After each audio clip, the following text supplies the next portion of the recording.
Mga kababayan, good morning, good afternoon, good evening po sa lahat ng Pilipino sa buong mundo. Komentaryuhan lang po natin yung pagpapatawag ni Marcos doon sa kay Brigadier General Fajardo regarding doon sa pulis na nagsasalita doon habang nagda-drive siya. Na hindi tama yung ginawa ng ibang pulis kasi kahit na mali na, sunod-sunuran pa rin sa mali. So pinatawag ko si Fajardo regarding doon sa taon. So pakinggan po natin yung tanong ng reporter at saka sagot ni Claire Castro.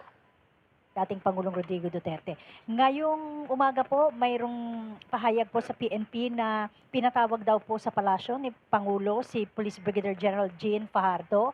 At may bago po bang instructions ang Pangulo kaugnay ng issue na ito at ano po ba ang directives? Nakausap po mismo natin si General Jean Fajardo, hindi pa po sila nagkakaroon ng pag-uusap ni Pangulong Marcos. Mamaya po yata, tignan po natin kung ano kanila mapag-uusapan. Pero patungkol po dito sa pulis na nag-viral po, matagal na po pala to as of March, effective March 5, tinatawag na po siya na AWOL. Nadeklara po siyang AWOL. Kung sa inyo po, hindi po natin alam kung ito po nabanggit na po rin ni General Jean Fajardo na meron po palang talagang reklamo na dito sa police na involved. May red flag regarding sa kanyang health condition. Kaya siya po ay meron po napakita, evaluation po ng Neuropsychiatric Division na siya po ay may mga mood swings po pala talaga as early as 2003. At siya nga po ay under medication hanggang October 2024.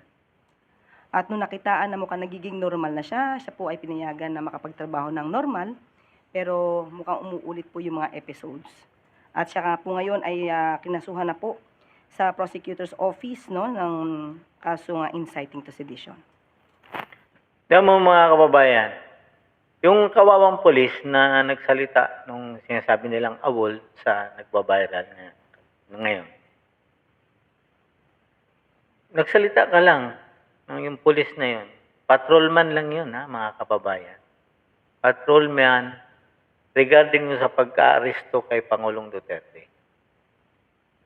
Ang sinasabi niya doon habang nagda-drive siya, kahit ikaw ang pinakamataas na opisyal ng gobyerno o presidente man, pag mali ang utos mo, hindi kita susundin. Di ba po? Panoorin niyo po yung niya, mahaba po yung sinasabi niya roon. So pag nakita ko po ulit yung video na yon, maling bukas ipi-play ko po sa inyo. Mahaba po yung sinasabi niya.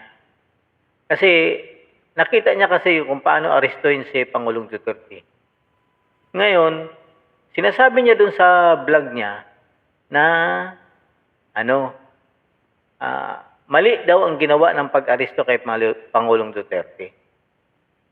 Although hindi naman siya nagsasalita ng pangalan ni Pangulong Duterte doon. Basta ang sinasabi niya, pag mali yung utos, bakit ko susundin? Mali eh. Sumusunod kayo sa batas. Batas ang susundin nyo. Pero pag mali, ba't ko susundin yan?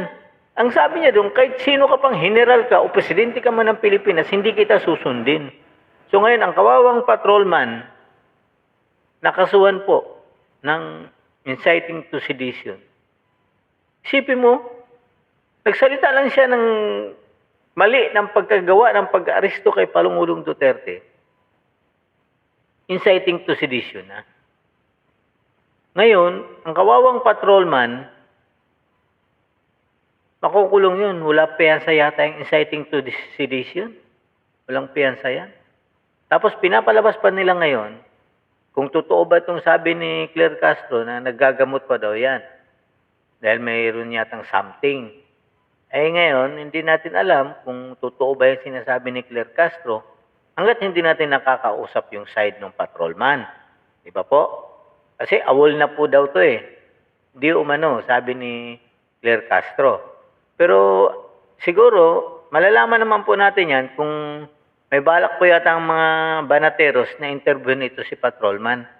Sana mapakinggan natin yung interview ng mga banateros na si Banat Bay. para mapakinggan talaga natin kung totoo ba talagang sumailalim pa to sa mga gamutan at awol ba siya at bakit siya nakapagsalita ng ganon. Kasi mga kasama, mga kababayan, talaga naman pong may dapat bang ikaso dun sa pinagsasabi niya? Eh, hindi naman siya nagbabanta eh. Ang sinasabi niya lang doon, pag maling utos, hindi ko susundin.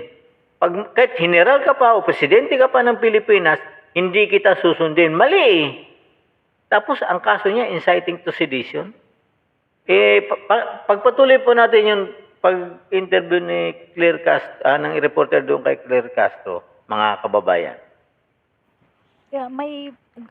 Dahil may mga ganitong mga incidents, ma'am, sa palagay po ba ninyo may pangangailangan na mas higpitan pa ng PNP yung kanilang requirements in recruiting ng mga bagong PNP personnel dahil isa sa requirement ay yung psychiatric evaluation? Kahit naman po noon ay talaga naman pong istrikto sa pagpili ng kakatawanin po, no, ng PNP, ang pamunuan ng PNP. May mga pagkakataon din po siguro mga isolated cases na nagkakaganito na habang sila po ay nagkakaroon ng kanilang serbisyo ay doon po lumalabas kung ano man yung naging problema. So, kailangan naman po talagang maging istrikto sa pagpili ng kakatawanin po ng PNP. Salamat. Ann Soberano, Bombo Radyo. Yusek, good afternoon. Reaction lang po from the palace. Nagpahayag po kasi ang mga makabayan black lawmakers na gagawa sila ng paraan para harangin po daw yung paghingi ni Attorney Roque ng asylum sa Netherlands. On the part po sa gobyerno, may balak din po ba ang gobyerno na harangin ito sa pamamagitan ng pagbibigay ng rekomendasyon sa gobyerno po ng Netherlands? Sa ngayon po, siguro nabalitaan niyo na po na hindi na po makakasama si Atty. Harry Roque bilang parte ng legal team ni dating Pangulong Duterte. Siguro po, kung sinabi man niya na nandoon siya, hindi siya uuwi dahil i-represent niya ang kanyang presidente, mas maganda po siguro na unahin niya munang i-represent yung sarili niya, ipagtanggol ang sarili niya bago magtanggol ng ibang tao. Well, anyway, patungkol po sa kanyang asylum, kapag po siguro mayroon ng warrant of arrest at kung siguro pong may kaso na po talaga siyang kriminal na kakaharapin po sa korte, dyan lang po na magre-react ang palasyo. Yan mga kababayan, ang inano nila si Roque na naman. Kasi nga, bali, totoo naman po yun na tinanggal na po, hindi na po talaga siya kasama. Hindi naman siya tinanggal, hindi ko lang natin alam kung anong dahilan. Bakit pati si Mijal Dea at siya, hindi na raw siya part ng ni Pangulong Duterte, mga lawyer. So, hindi natin alam kung anong dahilan. Mahirap magsalita hanggat hindi sila nagsasalita. So, ngayon, ang sinasabi ng mga to, kailangan daw munang harapin ni Roque yung kaso niya rito, dito sa Manila. Kailangan muna niyang umuwi para harapin yung problema dito. And yet, wala naman palang kaso pang isinasampa. Ayon kay Claire Castro, di ba sinabi niya naman po yun? Na kung talagang, kasi wala pa naman po talagang sampa na kaso. Ang contempt of court lang po yung sa kanya.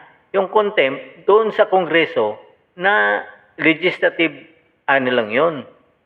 So, alam mo naman natin yung Kongreso kung gaano nila ginagamit yung kapangyarihan nila doon sa mga inimbitahan nila. Resource person ito. Meron bang resource person na para gumawa kayo ng batas, magpapatawag ka ng resource person, pag hindi mo nagustuhan yung sagot, contempt ka. Pag hindi sumagot, pag hindi pumunta, contempt ka. Ganun na nga ito ngayon ang Kongreso, mga kababayan. Ganito kalupit ngayon.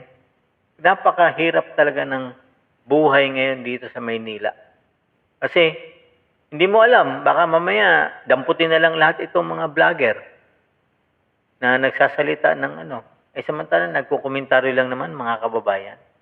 At wala naman silang malinaw pa na kaso kaya sabi ko nga sa kanya sa huling vlog ko na sana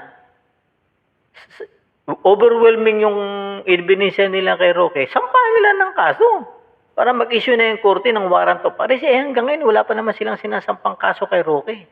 Dahil anong isasampa nila doon? tungkol sa Pogo, ilabas nila lahat yung ebidensya. Hindi yung nagsasalita sila, bakit nila hahabulin si Roque. Doon nila, isampa nila yung ebidensya na hawak nila, isampa ng kaso si Roque, para doon na siya sa korte magpaliwanag. Hindi yung kailangan pa nilang habulin si Roque doon para ikulong dyan sa Kongreso. Di ba mga kababayan? Mali-mali naman yata yun.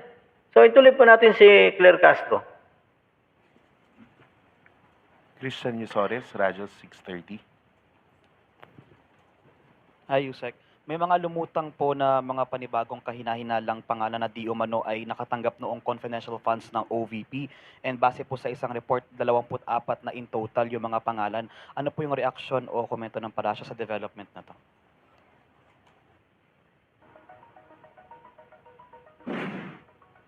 All right, guys. So, welcome back sa episode 5 ng ating OKX. Kung ito man po ay na-discover po, siguro po mas paigtingin pa po talaga ang pag-iimbestiga patungkol po dito. Bakit po? Kasi karapatan po ng taong bayan malaman kung saan po talaga ginagasta ang pera, no? Ang pondo ng bayan, ang kaba ng bayan, kung saan po nadadala. Kung ito man po ay na-discover po, dapat po rin patunayan. Kasi as of the moment, sasabihin pa rin po natin, may presumption of regularity patungkol dyan. Pero, since nako-question nga po ito, dapat lamang pong patunayan ni VP Sara kung ang mga resibong ito ay totoo o hindi. May efforts po bang gagawin din ang gobyerno para mapauwi po si VP Sara dito sa Pilipinas bilang may mga ganito nga pong complaints na kinakaharap siya and nasa Netherlands po siya ngayon? Tingin ko dapat po isipin po niya na kailangan din po siya ng Pilipinas bilang vice presidente. Siya po dapat ay nagtatrabaho hindi lang para sa kanyang ama, although na acceptable po at maiintindihan po natin sa ngayon ang kanyang nararamdaman. Pero tandaan niyo po niya, sinasabi niya po, milyon na Pilipino ang bumoto sa kanya at kailangan din po niyang pagsilbihan ito. Thank you po. Wag po kayong mag-alala. Uwi po yan. Haharapin niya po yung impeachment na yan. Yung sinasabi niyo mga iba-ibang mga lutang na pangalan, alam niyo po, mind conditioning yan na ginagawa ni Congressman Ortiga. Di ba po? Mga kababayan, talagang inuumpisa na nila. Nilalabas na nila yung mga ebidensya nila ng mga kamote, mga pangalan ng mga kung ano-ano na hindi maano. Pero hindi nila naiisip na iyan ay nakatago sa isang confidential fund. Katulad nga po ng sinabi ko ng mga huling vlog ko, hindi naman po pwedeng ilagay ko yung tutuong kong buong pangalan dyan. Kaya ipapahamak naman ng ano. For sure ako, sigurado naman ako na may hawak din si VP Sara ng mga totoong pangalan ng mga tao na yan. Hindi lang talaga nila inano, kasi confidential nga po yan. Mahirap pang intindihin yung confidential, mga kababayan. Kaya nga confidential eh. Di ba po? Yun ang hindi ko lang po maintindihan, bakit po ganun ang nangyayari ngayon sa bayan natin? Si Ortiga, si nangungulangot lang, panelabas ng mga pangalan. Talagang mind conditioning siya. Binamind conditioning na yung mga tao. Hindi po yan tama. Ebidensya yan eh. Hindi doon niya ipakita sa korte, sa impeachment. Ang nilalabas nila na walang details. Basta sinasabi lang ito, mga pangalan na to, ito yung mga pangalan na to, anong tinanggap nito, saan ito kinuha. Ganun lang sila. Pero walang details. Basta sinabi nila, may kamote rito, si ganito, may mga pangalan pa ng mga Pero hindi naman nila, walang detalye. Basta banggitin lang yun ang banggitin ng pangalan. Di ba? Which is unfair naman yun. Parang mind conditioning lang ang ginagawa nila. Di ba po mga kababayan? Sige po mga kababayan, hanggang dito na lang po muna ako. Magandang umaga po sa inyong lahat. Magandang gabi, magandang tanghali. Don't forget po, vote straight po tayo, PDP laban. Alang-alang kay VP Sara. And magandang umaga, Pilipinas. God save the Philippines.